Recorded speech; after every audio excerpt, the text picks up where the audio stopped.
Truth.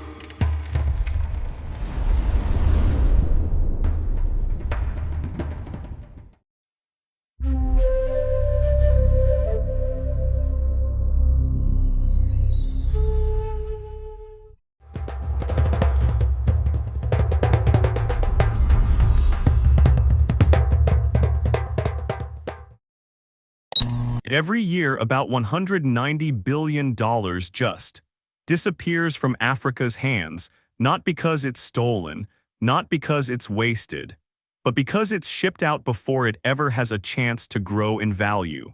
Raw cashews, cocoa, shea, cotton, you name it. The continent produces the goods, but someone else, usually far away, makes the real money. That's how the system's been set up, for decades, maybe longer. But in 2016, this one guy in Burkina Faso, his name's Traoré, looked at all of it and said, wait, why? No fancy speeches, no campaign, just a quiet refusal. He didn't ask the government. He didn't beg some European investor. Honestly, most people thought he was nuts. Instead of exporting raw crops like everyone else, he did something nobody expected. He built a factory out of bamboo, seriously, bamboo. It wasn't some high-tech mega operation. It was rough, it was small, but it worked. Women from the community learned how to process, pack, and certify food for export right there on the ground. And for the first time ever, a shipping container left West Africa with finished products inside. Not raw, not half-ready, fully processed, fully African. Labeled clearly, proudly, made in Africa for the world, no middlemen. No foreign logo slapped on it, just theirs and the system. It flinched, quietly, no big headlines, but something shifted. Because that's not how things were supposed to go. Ever seen something good, genuinely good, get blocked for no real reason? Yeah, same, drop a dot if you've been there. $190 billion. That's how much value Africa has started keeping inside the continent since 2018. Not through aid, not through charity, but through post-harvest processing done entirely by Africans themselves. This isn't a headline you'll find on CNN or Bloomberg, but it's happening quietly, relentlessly. And it began with a man no one expected. Traoré wasn't a reformer, he was a farmer, no foreign degrees, no NGO profile. Just a small cashew field in Burkina Faso and a question no one else seemed to ask. Why are we still exporting the same way we were colonized, raw and powerless? Instead of selling raw nuts at bottom prices, he built a small bamboo shed, pressed oil by hand, packaged it in recycled glass and labeled it locally. No foreign partner, no certification from Brussels. Just a clean product processed in the same village it was harvested. When his first container left port for Marseille, it didn't make global news, but it sent quiet shockwaves through European logistics networks. Inside, cashew oil, moringa powder, roasted cocoa, and dried mango, all packaged to international standard with traceability without a single intermediary. No one had ever done that before. Not from West Africa, not without approval. And that's when the silence started to get loud. Not a ban, not a press release, but port delays, loan freezes, sudden inspections for soil content and microbial residue. No one said it directly, but the message was clear. You're not supposed to know how to do this. So here's the question. What happens when a farmer stops asking permission to grow? What happens when a continent begins to realize that the real money isn't in the field, but in the factory next to it? Before Traoré, cashew farmers were selling raw for $0.20 per kilo. After processing locally, that same kilo sold at $4, $50, a 2,150% increase in retained value. That's not just economics, that's freedom. And maybe that's why none of the top global financial institutions covered it, because this wasn't a success story you could take credit for. It was a model you couldn't control. Here's the thing. That $190 billion. It wasn't some imaginary number. It was real, earned, measurable value, money Africa could have kept if it had just held onto its harvest a little longer. That's it. That's the big crime. The value wasn't in the farming. It was in what came after. See, when you export raw cashews, you make maybe 10 cents on the dollar. But if you roast them, salt them, pack them, brand them, suddenly you're in the big leagues. Suddenly you're not just a supplier, you're a business. But here's what nobody really talks about. Almost everything in the global trade system is built to discourage that. Africa grows the goods and then ships them out fast, raw, unprocessed, unfinished, because that's what the system rewards. It's cheaper to ship them that way. The buyers prefer it that way. The trade rules were literally written that way. And yet Traoré looked at a pile of cashew shells and saw a factory. The very first shipment that left his tiny facility didn't look like much. Hand-packed, hand-labeled, inspected by neighbors who'd never even left the region. It wasn't glamorous, but it was groundbreaking. No European oversight, no international partner, no outside permission slip, just a group of people who said, we can do this ourselves. When the container arrived in Marseille, it didn't cause a riot or anything. But let's be honest, it made people nervous. Not because it was illegal, not because it was low quality, but because it proved something no one wanted to admit.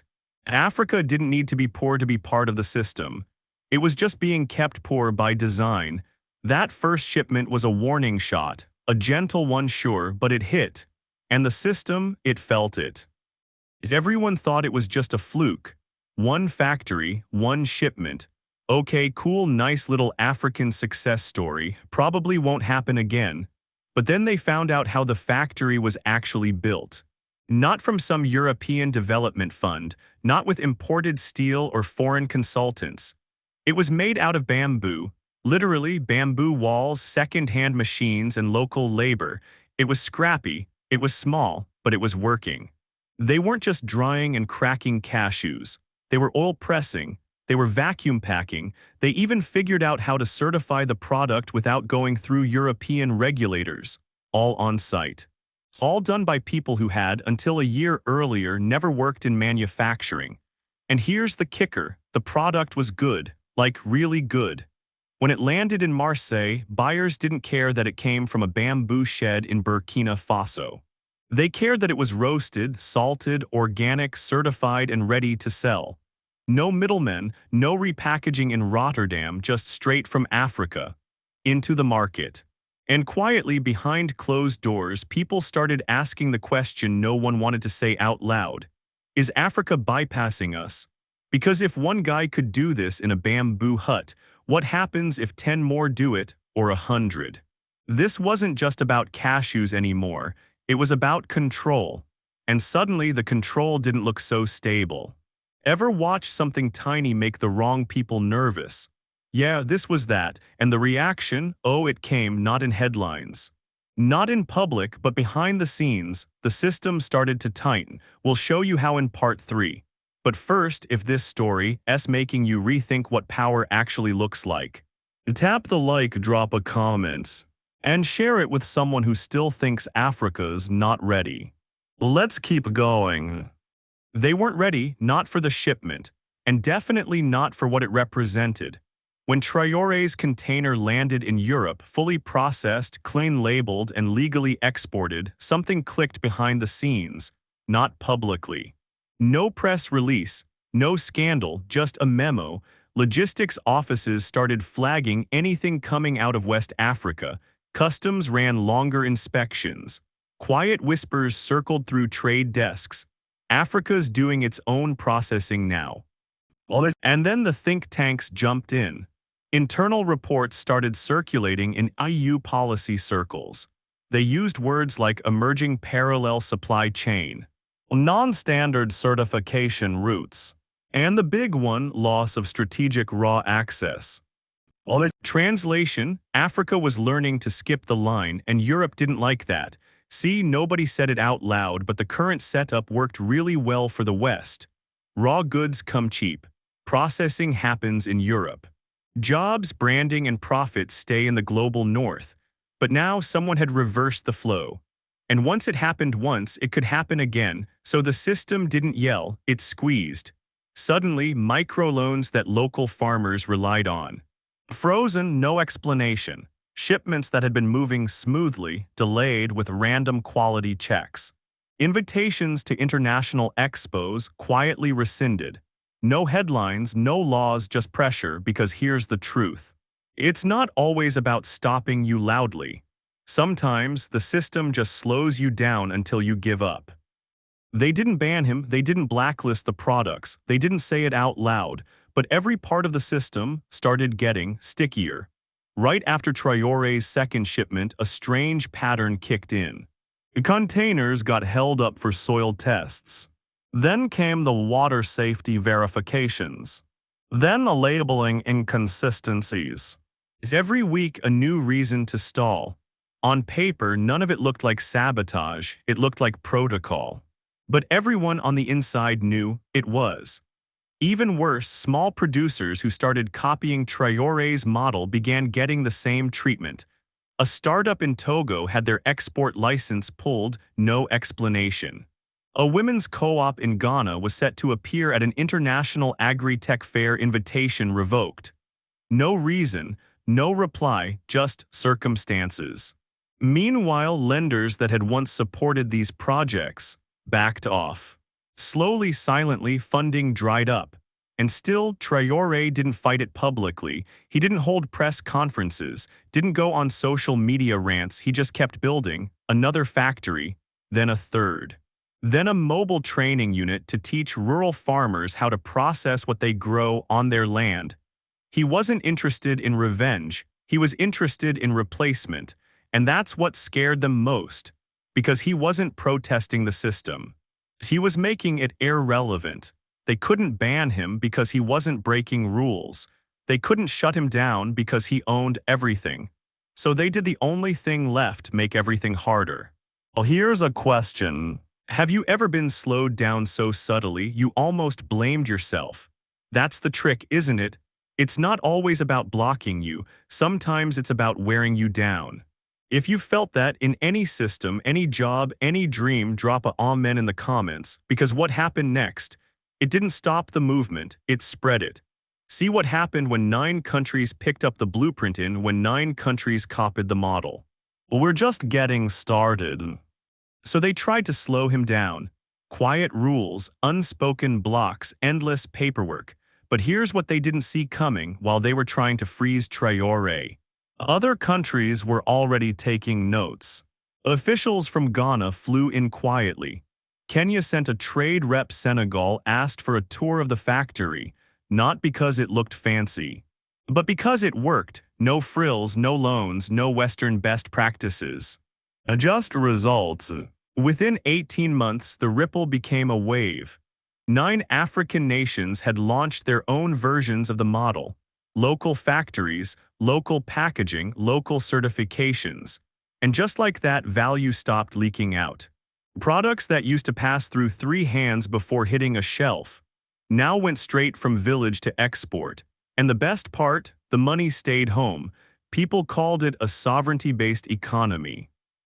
A way for countries to control not just what they grow, but what they keep. And yes, Europe noticed. Internal reports started using new language: replication risk, a policy disruption. One French newspaper even called the model dangerously replicable.